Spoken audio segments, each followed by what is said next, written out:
Olá pessoal, é sempre ótimo estar com vocês. Hoje vamos falar sobre um tema muito comum do direito de família, a regulamentação do direito de visitas aos filhos. Quais são as 5 dúvidas mais frequentes nesse tema? Vamos começar?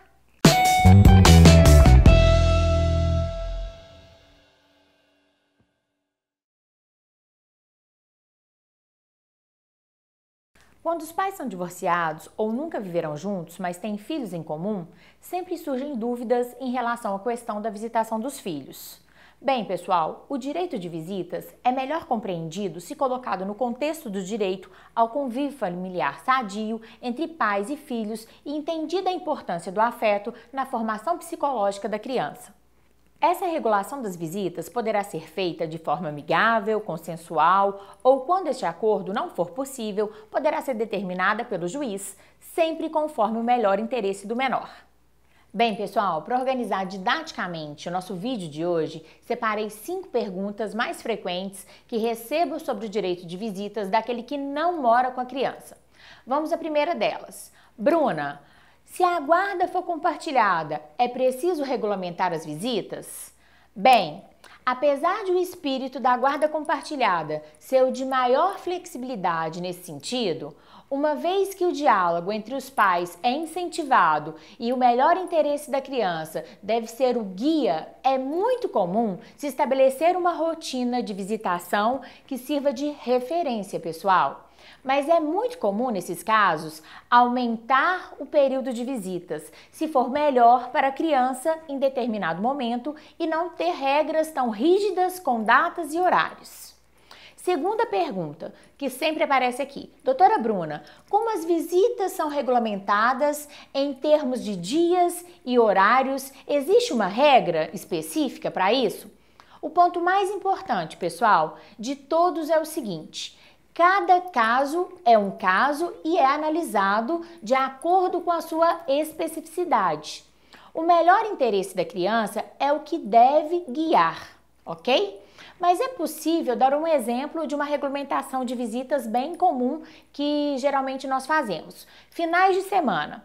O genitor que não convive com a criança retira a criança geralmente 9 horas da manhã do sábado e devolve às 18 horas do domingo, alternando esses finais de semana. Um com o pai, o outro com a mãe. Dia dos pais e dia das mães, a criança fica com o pai ou a mãe homenageado daquele dia, daquela data. Essa data comemorativa tem prioridade sobre o dia de visita regular, ou seja, se o dia dos pais cair no final de semana que a criança deveria estar com a mãe, troca-se esse dia para o pai ou para a mãe, né? Vice-versa. Aniversário dos pais. A criança fica com o aniversariante. Aniversário da criança, não havendo acordo para estarem juntos nessa data, alterna cada ano com um dos pais. O melhor, geralmente, é dividir naquela data do aniversário da criança uma festa em comum. Natal e Ano Novo, revezamento. Em um ano passa o Natal com um e um ano passa o Natal com outro. Ou ano par e ano ímpar, inverte-se. Férias escolares, metade das férias com cada um, metade com o outro. Outra pergunta bem comum aqui também no escritório. Com qual idade a criança pode dormir fora de casa, doutora Bruna? Mais uma vez, irá depender do caso em que deve ser analisado individualmente. Por quê? Por exemplo, a criança para dormir com o outro genitor deveria não mais estar sendo amamentada, por óbvio, e deveria ter um certo conforto psicológico para dormir na casa com o genitor com quem não mora. Então, ou seja, aquela criança mais apegada precisa ser trabalhada para que essa mudança não seja um sofrimento, digamos, e sim uma experiência agradável para o convívio dela. Paciência e progressividade são os segredos do sucesso nessa relação, pessoal. Não é o mais comum, mas acontece de termos que considerar as condições do outro genitor em receber a criança para dormir em sua casa. Determinados distúrbios psicológicos ou uso de remédios controlados, por exemplo, podem exigir que a visitação seja supervisionada por um terceiro com o objetivo de resguardar o bem-estar do menor envolvido. Vamos ao quarto questionamento mais frequente. O período de visitas pode ser alterado, aumentado ou diminuído?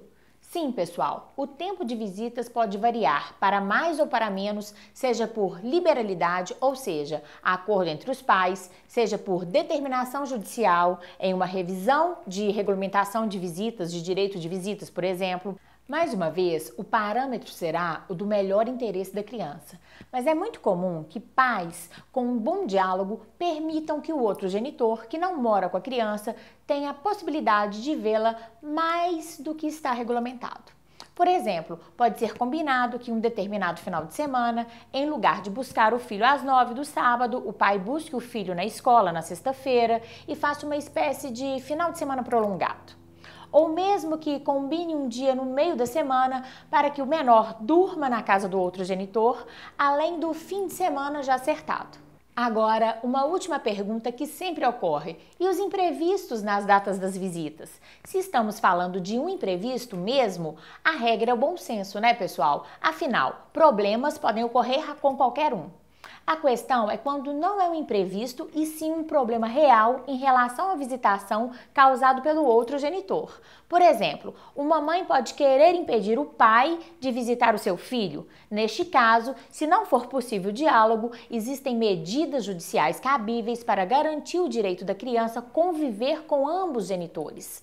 Há, inclusive, a possibilidade de aplicação de uma multa ao genitor que estiver impedindo a visitação ou mesmo pode haver o uso de força policial. Para saber bem mais sobre isto, sugiro dar uma olhada no meu vídeo chamado Descumprimento de Direito de Visitas, aqui mesmo no nosso canal. Ficou claro, pessoal? Espero que sim. Se gostou, recomende para os seus amigos e deixe sua curtida aqui embaixo. Até a próxima semana, porque toda terça-feira tem vídeo novo. Beijos, muito obrigada e até a próxima!